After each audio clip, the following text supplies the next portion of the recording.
साथ बंधकों को रिहा करने के लिए तैयार हुआ हमास। जी हां, ट्रंप की चेतावनी के बाद बंधकों को छोड़ने को तैयार है। इजरायल के सभी बंधकों को छोड़ने को तैयार है हमास को रविवार शाम 6 बजे तक का अल्टीमेटम दिया था। बड़ी खबर इस वक्त, बंधकों को रिहा करने के लिए हमास तैयार हो गया है। ट्रंप की चेतावनी के बाद बंधकों को छोड़ने को तैयार हुआ है। इजरायल के सभी बंधकों को छोड़ने को हमास तैयार हो गया है। हमास को रविवार शाम 6 बजे तक का अल्टीमेटम दिया गया था। बड़ी खबर इस वक्त आपको बता रहे हैं, बंधकों को रिहा करने के लिए हमास तैयार हो गया है। ट्रंप की चेतावनी के बाद बंधकों को छोड़ने को तैयार है। इजरायल के सभी बंधकों को छोड़ने को हमास तैयार है। हमास को रविवार शाम 6 बजे तक का अल्टीमेटम दिया था। तो बड़ी खबर इस वक्त आपको बता रहे हैं, बंधकों को रिहा करने के लिए हमास अब तैयार हो गया है। ट्रंप की चेतावनी के बाद बंधकों को छोड़ने को तैयार है। इजरायल के सभी बंधकों को छोड़ने को तैयार है हमास। तो हमास को रविवार शाम 6 बजे तक का अल्टीमेटम दिया था।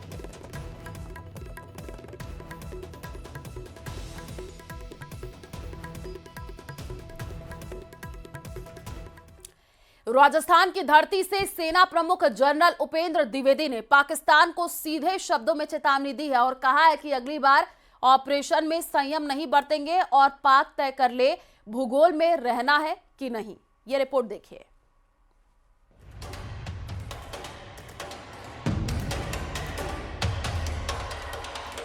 शुक्रवार को भारतीय रक्षा से जुड़े दो बड़े चेहरों ने पाकिस्तान को बड़ी वार्निंग दी है। पहला बयान वायुसेना प्रमुख एपी सिंह की तरफ से आया तो दूसरा बयान सेना प्रमुख उपेंद्र द्विवेदी की तरफ से आया। दरअसल सेना प्रमुख जनरल उपेंद्र द्विवेदी श्री गंगानगर दौरे पर थे। इस दौरान अनूपगढ़ में वो सेना के जवानों से मिले और ऑपरेशन सिंदूर के दौरान शानदार काम करने वाले जवानों को सम्मानित किया।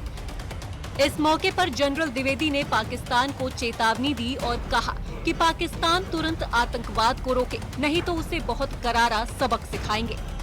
इस बार भारत देश पूरी तैयारी के साथ है और इस बार वो संयम नहीं रखेगा जो सिंदूर 1.0 में हमने संयम रखा। इस बार हम आगे की कार्रवाई करेंगे और कुछ ऐसी कार्रवाई करेंगे कि हो सकता है पाकिस्तान को सोचना पड़े कि उसे इतिहास में भूगोल में रहना है कि नहीं रहना है। अगर उसे भूगोल में अपनी जगह बनानी है तो उसके लिए उसे जो स्टेट स्पॉन्सर टेररिज्म जिसको हम बोलते हैं, यानी कि उसका देश जो टेररिज्म को स्पॉन्सर कर रहा है उसे रोकना पड़ेगा। तो आप अपनी पूरी तैयारी करके रखिए और अगर परवरदिगार चाहेंगे, भगवान चाहेंगे, वाहेगुरु चाहेंगे तो बहुत जल्दी ही आपको मौका मिलेगा। उसके लिए ऑल द बेस्ट। जय हिंद। सेना प्रमुख ने ये भी बताया कि भारत ने पाकिस्तान में 9 टारगेट हिट किए थे। इनमें से 7 आर्मी ने और 2 वायुसेना की ओर से हिट किए गए थे। वहीं वायुसेना प्रमुख एपी सिंह ने भी कहा कि भारतीय वायुसेना ने पाकिस्तान के 10 से 12 फाइटर जेट तबाह किए। जैसे आपको पता है टेररिस्ट टारगेट तो 9 टारगेट हम लोगों ने नियुक्त किए थे और इस टारगेट में ये हमने यकीन किया था कि इसमें कोई इनोसेंट नहीं खत्म होना चाहिए और कोई मिलिट्री टारगेट को भी हम नहीं उस टाइम डिस्ट्रॉय करना चाहते थे। हम टेररिस्ट टारगेट को डिस्ट्रॉय करना चाहते थे। टेररिस्ट टारगेट में जो ट्रेनिंग देते हैं उनको डिस्ट्रॉय करना चाहते थे। We have struck a large number of their airfields and we struck a large number of their installations. Because of this our strikes, there have been radars at least 4 places, command and control centers at 2 places, runway of course damaged at 2 places, then 3 of their hangars in 3 different stations have been damaged, and in that hangar as well as on tarmac we have signs of one C-130 class of aircraft, one AEW&C class of aircraft, and at least 4 to 5 fighter aircraft, most likely F-16 because that base happened to be F-16, which would have been under maintenance that time. Along with that, one SAM system which has been destroyed. संदेश साफ है कि पाकिस्तान अगली बार अगर कोई हिमाकत करता है तो उसे करारा जवाब मिलेगा। Bureau report, news 18। 26 सितंबर को बरेली में हुई हिंसा के मामले में पुलिस ने 2 और आरोपियों को गिरफ्तार किया है। गिरफ्तार आरोपियों में मुनीर इर्दिसी और शामिल है जो तौकीर रजा की पार्टी का मीडिया प्रभारी है। दूसरे आरोपी का नाम फैजान सकलेनी है। दोनों ही आरोपियों पर पुलिस पर फायरिंग करने की साजिश और भड़काऊ नारेबाजी का आरोप है। इन दोनों गिरफ्तारियों के साथ ही बरेली हिंसा मामले में गिरफ्तार आरोपियों की संख्या अब 83 पहुंच गई है।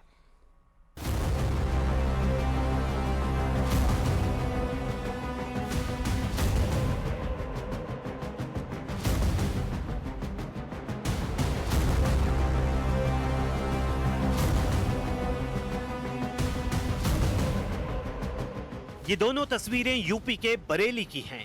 दोनों तस्वीरों के बीच का फासला सिर्फ 1 हफ्ते का है और वो फासला है जुमे से जुमे तक का। ठीक 1 हफ्ते पहले आज ही के दिन इसी बरेली शहर में जो बवाल हुआ उसकी आंच देश भर में दिखी, लेकिन आज की तस्वीरें कुछ अलग अलग सी दिखी। दरअसल पिछले जुमे से लेकर इस जुमे तक की तस्वीरों में ये बदलाव यूं ही नहीं आया। इसके लिए चौतरफा कोशिशें हुई। पुलिस ने चप्पे चप्पे पर मोर्चा संभाला, प्रशासन ने बैठकों पर बैठकें की और कई संगठनों ने अमन की अपील की।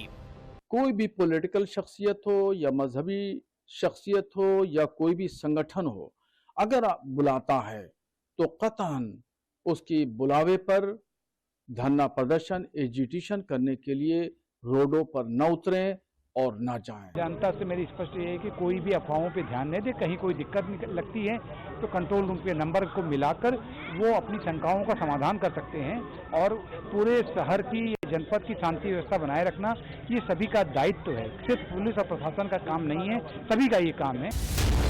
दरअसल 26 सितंबर को पिछले जुमे पर एक बड़ी साजिश को अंजाम दिया गया। लोग मस्जिद पहुंचे तो थे नमाज पढ़ने, लेकिन उनको उकसाने और बरगलाने वाली तौकीर ब्रिगेड ने मोर्चा संभाल लिया।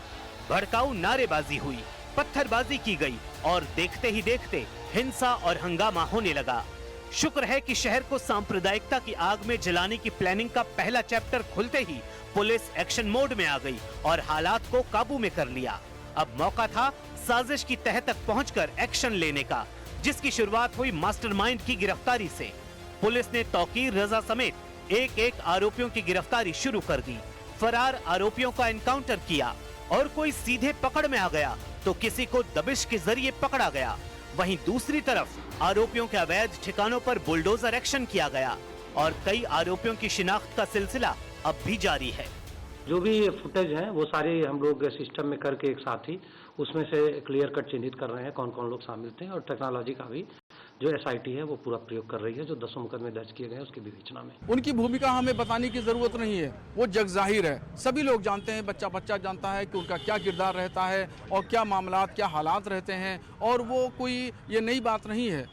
कुछ गुज़श्ता सालों में अगर आप देखेंगे तो न जाने किस तरीके से उन्होंने तमाम हालात को उत्पन्न किया, कशीदगी पैदा की, तो ये तमाम चीज़ें सब जग जाहिर हैं। बहरहाल जो हुआ सो गलत है और अब इस तरह का नहीं होना चाहिए।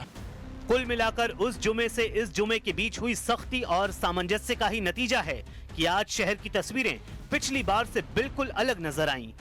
जुमे के दिन ये चौकसी सिर्फ बरेली में ही नहीं रही, यूपी के अलग अलग शहरों में आज पुलिस और प्रशासन पूरी तरह से मुस्तैद रहा और हर जगह लोगों ने नमाज के बाद अमन का मुजाहिरा पेश किया। बरेली से लेकर लखनऊ तक तस्वीरें कुछ ऐसी ही दिखी। दरअसल बरेली इकलौता शहर नहीं है। आई लव मोहम्मद के नाम पर कानपुर से शुरू हुई अफवाह ने एक के बाद एक देश के कई हिस्सों को अपनी चपेट में लिया और कई जगहों पर तो हिंसा भी हुई। लेकिन आई लव मोहम्मद का ये विवाद है कि थमने का नाम नहीं ले रहा है। एक तरफ कई मुस्लिम संगठन मुसलमानों से बहकावे में नहीं आने की अपील कर रहे हैं, तो वहीं कुछ लोग रह रहकर इसमें सियासी फायदा खोजने का कोई मौका नहीं छोड़ रहे। और उन्हीं में से एक सियासतदान हैं असदुद्दीन ओवैसी, जिन्होंने एक बार फिर आई लव मोहम्मद का राग छेड़ा है। अब हद तो ये हो गया कि इस देश में आई लव मोदी बोल सकते बट आई लव मोहम्मद सल्लल्लाहु अलैहि वसल्लम नहीं बोल सकते।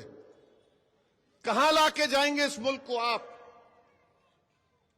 आई लव मोदी बोलो, कोई इतराज नहीं, पोस्टर लगाओ, खुश हो जाएंगे। मीडिया के लोग 10 आके बोलेंगे, अब एक 10 बुरखापोश खवातीन को रखो, एक 3-4 को रखो, दाढ़ी टोपी, देखो ये लोग लेके चल रहे।